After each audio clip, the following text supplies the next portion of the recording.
Lot to talk about here on Dolphins Today by Chat Sports. I am Nic Rohloff because things got very interesting in the AFC East after New York Jets made their head coach hiring official. And then on the back half of today's show, we will talk about a potential emerging candidate for the special teams coordinator role on the Miami Dolphins. And we'll start with the news around the NFL and the New York Jets because they did make their head coach hiring official, and that is Aaron Glenn, the Detroit Lions defensive coordinator over the past 4 seasons, is joining the Jets as their head coach. Former first-round pick in New York, by the way, which I didn't know. Pretty interesting nugget there. But that now brings us to the complete head coaching search in the AFC East complete. There's still some jobs available, a.k.a. the Raiders, the Cowboys, and the Jacksonville Jaguars. But the AFC East is filled. Sean McDermott, Mike Vrabel, Mike McDaniel, obviously, and then Aaron Glenn. And I got to be honest, I actually would have this list right here as my head coach rankings. I think right now McDermott's the best head coach in the division without a question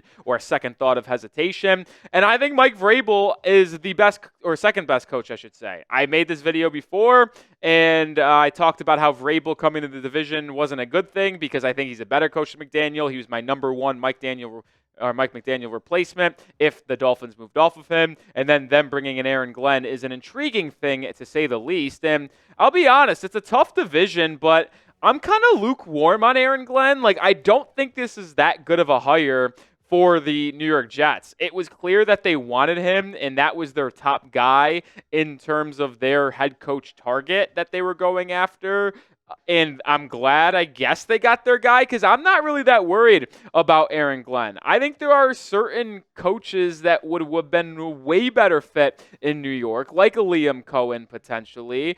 And I'll say this, the AFC East coaching in the division got better, replacing Mike Vrabel or replacing Gerard Mayo with Mike Vrabel and replacing Robert Saleh with Aaron Glenn. But I'm really not that worried about Aaron Glenn, and I'll explain why in just a second. But make sure you do help us out here at Dolphins Today by sharing today's video. A friend, family member, or just put it on social media. It doesn't matter. We're still trying to grow our community here at Dolphins Today. Help me out by sharing today's video. If you tag me on Twitter, I'll give you a like and retweet. Shout out to Brian Aycock for doing this last week when I asked you guys to tag me on Twitter. All right, let's get into the coaching history of Aaron Glenn. He started out as an assistant defensive backs coach for the Cleveland Browns and then became the full-time defensive backs coach for the New Orleans Saints from 2016 to 2020. And that's his background. He works in the secondary, obviously. And the Saints secondary is one of the best in all football in terms of developing talent in that time span. So he certainly is someone who is good at developing draft picks that might have not been taken so early in the draft. And then he has been the Lions defensive coordinator over the past 4 seasons, starting from 2021. But that's kind of where I want to go with this. And I get it. The Lions weren't really that good 4 years ago. They've only become a really top team in the NFC and the NFL over the past 2 or 3 seasons with Dan Campbell, Ben Johnson, and Jared Goff. But the defense in Detroit hasn't been special under Aaron Glenn. It's not like he's some X's and O's genius. This hire is more of from a leadership perspective, which I can understand because the Lions defense did have the best season under Aaron Glenn in their history, and it had to deal with a lot of injuries. Aiden Hutchinson, Carlton Davis, other key members of that defense. But you see the numbers on screen.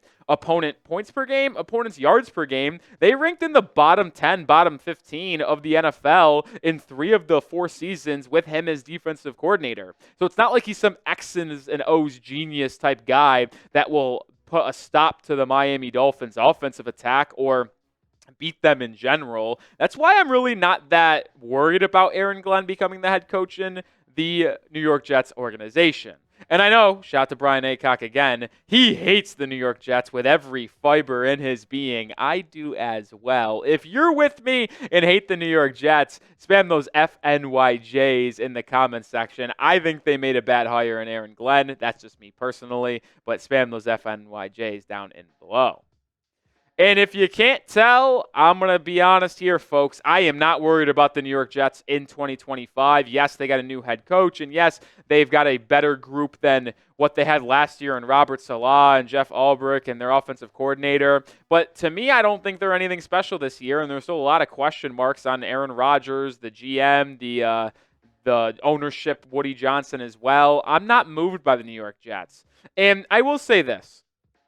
You got to guard your yard. That is a saying in NFL, in NBA, in any sport. You got to do what's best on your own home front. Sure, we can talk about what's happening in the division. The Patriots concern me a little bit with Drake May, $120 million in cap space, a top 5 pick, and Mike Vrabel coming alongside that coaching staff. But you have to improve internally. You have to guard your yard. If you don't get better yourself, then there's no chances for you to finally get over the hump in the division and in the overall playoff race, which Miami is looking to get their first playoff win in 24 years and just win their first division in a very long time. So to me, yes, we can talk all about the Jets, what they've done this offseason, and what the Patriots have done this offseason, and what the Bills continue to do. But if you cannot improve internally and change the narrative on yourself, then this conversation is all for nothing and all for no reason at all. So guard your yard. That's the phrase of the day.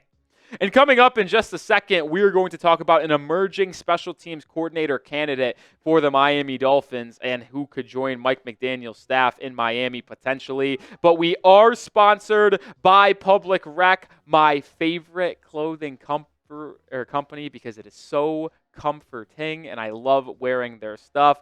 And let's be real, guys. It is not fun to wear uncomfortable clothes. It's just not worth it anymore. Why settle for stiff, restricting fabric when you can have something that looks sharp and feels as comfy as your favorite sweats?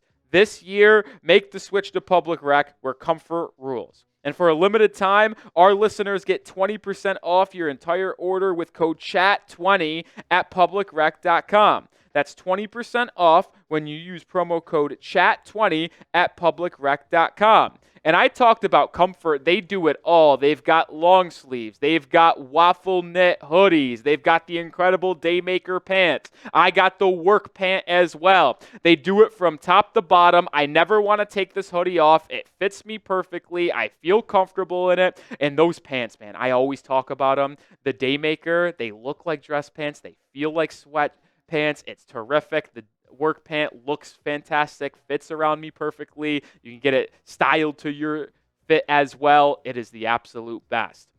And make your New Year's resolution a comfortable one. No more pants that pinch, tug, or annoy. For a limited time, you can get 20% off at Public Rec by using CHAT20 at checkout.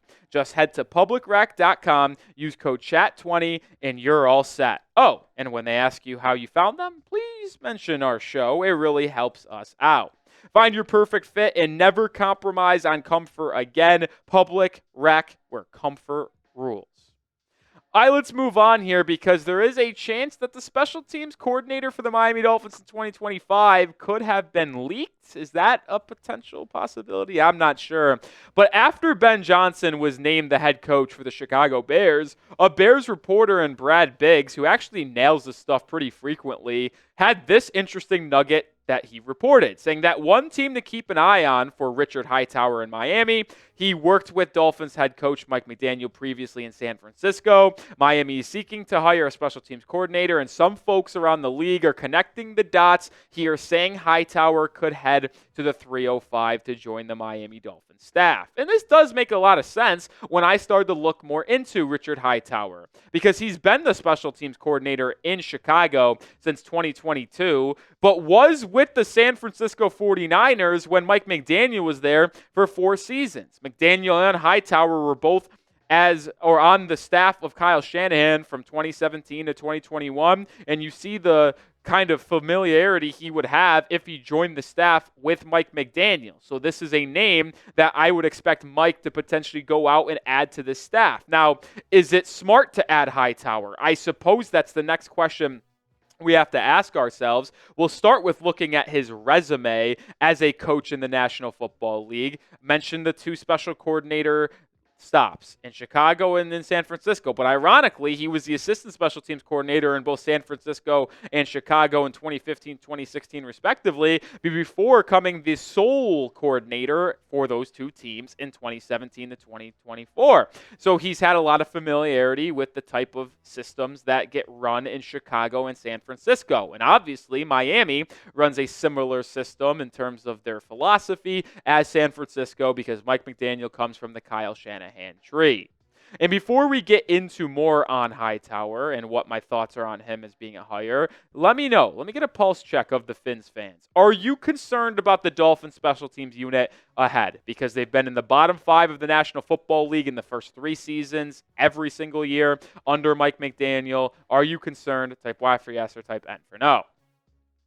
Well, maybe things would turn around if Rich Hightower came into the building of Miami, but maybe not, because while he's been special teams coordinator for the past 7 or 8 seasons, 5 in San Francisco, 3 in Chicago, it's not like he's put any elite groups together. Now, these grades and rankings are courtesy of Pro Football Focus, but they've only ranked in the top half of the NFL twice in the last 8 years. His first season, ironically enough, in both organizations. I find that very intriguing, by the way. The best 2 years of Hightower as a special teams coordinator was in his first season as 49ers special teams coordinator and his first season as Bears special teams coordinator. So you wonder, maybe he would have a much bigger impact in the first season with the Miami Dolphins than if he was with the group for 2-3 seasons plus. Now, if you look at some advanced metrics in the DVOA in terms of what Chicago's done on special teams over the last 3 seasons, it's been much better than what PFF gave it.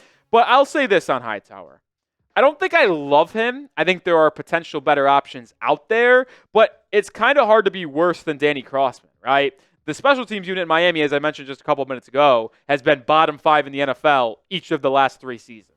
Dolphins have just struggled nonstop on that unit, whether it be in the punt return game, the punt coverage game, the kick return game, the kick coverage game. They've struggled at all phases of special teams, besides Jason Sanders draining 50-yard field goals pretty consistently this past season. So it can't get worse than Danny Crossman. And if you watched our video that we put out last week, you would have known that my top 2 targets for this role in Miami were Jeremy Springer from the New England Patriots and John Fossil, who's the special teams coordinator of the Dallas Cowboys. Well, Fossil is joining Brian Callahan in Tennessee as their special teams coordinator, so he's off the board. And my speculation of if Mike Vrabel would retain Springer, since he is becoming a new head coach and picking his own staff, well, Springer is staying in New England. So after having the second best special teams grade in all football in 2024, Springer is sticking in his role with New England. And if you aren't sold on Richard Hightower, which I don't blame you, here's another name that I talked about last week that I think would be a pretty good hire. That's Ben Jacobs, who is the current assistant special teams coordinator in Cincinnati. He played 6 seasons in the NFL as a linebacker, but primarily had a role on special teams, did not really play on the defensive side of the ball. And you see that bottom line of text as well. Cincinnati Bengals had the number 1 graded special teams unit in 2024, according to Pro Football Focus. I know he was not the sole head honcho as coordinator, but I would have to imagine he would know what it takes and know the preparation, schematic point of views that is necessary to have a top unit in all of football. So if you hired Ben Jacobs to be your special teams coordinator, I think you would see a massive improvement from in the bottom 5 to the top half of the NFL from 1 year turnover, and that is something Miami needs to do, because as they continue to try to win a playoff game for the first time in 24 years, they might need to start doing things better on the margin, and special teams is absolutely part of that. I would prefer Ben Jacobs over Richard Hightower without a question. And I'll tell you what, folks, when the Dolphins ultimately hire a special teams coordinator, we will have you covered, whether it's a short, whether it's a full video. We will break down everything surrounding this football team. So hit that sub button and lock us in here at Dolphins Today.